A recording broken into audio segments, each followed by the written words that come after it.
ಇದು ಎರಡನೇ ಮದುವೆ ಸರ್. ಅಣ್ಣಂತವ್ರು ಮಾಡ್ಕೊಂಡಿರೋದು ಎರಡನೇ ಮದುವೆ ಸರ್. ಎರಡನೇ ಮದ್ವೆ. ಎರ್- ಡೈವರ್ಸ್ ಕೂಡ ಕೊಟ್ಟಿಲ್ಲ. ಕೊಟ್ಟಿಲ್ಲ ಸರ್.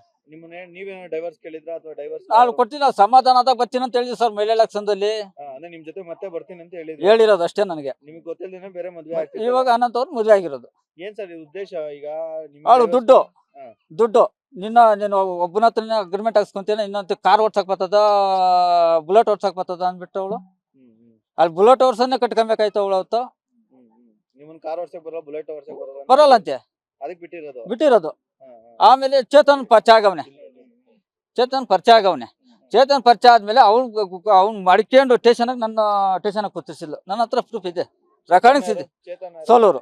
ಈಗ ಅವ್ನ್ ಮದ್ವೆ ಆಗಿದಾರಾ? ಅವ್ನು ಮದುವೆ ಆಗೋಳ ಬಿಟ್ಬಿಟ್ಟವಳಂತೆ. ಹಾ, ಹಾ, ಇವಾಗ ಬಿಟ್ಟಿರೋದು. ಅಣ್ಣಂತವ್ರು ನನ್ನ ಮೊನ್ನೆ ಹೇಳಿದ್ದು. ಹಾ. ಯಾವ್ದು? ಮದ್ವೆ ಆಗಿದಾರಾ ಸರ್ ಇವ್ರು?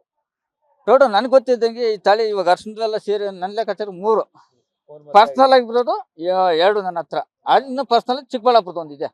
ಹಾ, ಹಾ. ಅವನ ಹತ್ರ ಡೈವರ್ಸ್ ಆಗೋದು ಅಂತ ಹೇಳ್ಕೊಂಡವಳೆ. ಇವ್ರು ಯಾಮರ್ಸೋದೇನೋ ಕೆಲ್ಸ. ಯಾಮಾರ್ಸದೆ ಇವಳು ದುಡ್ಡುಗೋಸ್ಕರ. ಈಗ ನೀವೇನು ಅಧಿಕೃತವಾಗಿ ಡೈವರ್ಸ್ ಕೊಡ್ಕೊಂತೀರಾ ಅಥವಾ ಸರ್ ಅವಳು ನಂಗೆ ಬೇಡ ಸರ್. ನಾನು ಏನು ಗೊತ್ತಾ, ಮಕ್ಳಿಗೋಸ್ಕರ ಹೋರಾಡ್ತಾ ಇದ್ದೀನಿ. ನನ್ನ ಮಕ್ಳು ನಾನು ಕರ್ಕೊಂಡು ಹೊರಟಿರ್ತೀನಿ. ಅವ್ರ ಪಾಡು ಎಲ್ಲನ ಮಾಡ್ಕೊಳ್ಳಿ. ಅಷ್ಟೇ, ನಂಗೆ ಬೇಡ ಸರ್. ಇವಳು ಸವಾಸನ ಬೇಕಾದ್ರೆ ಗಂಡನೂ ಸಹ ಸಾಕ್ಬಿಡ್ತಾಳು.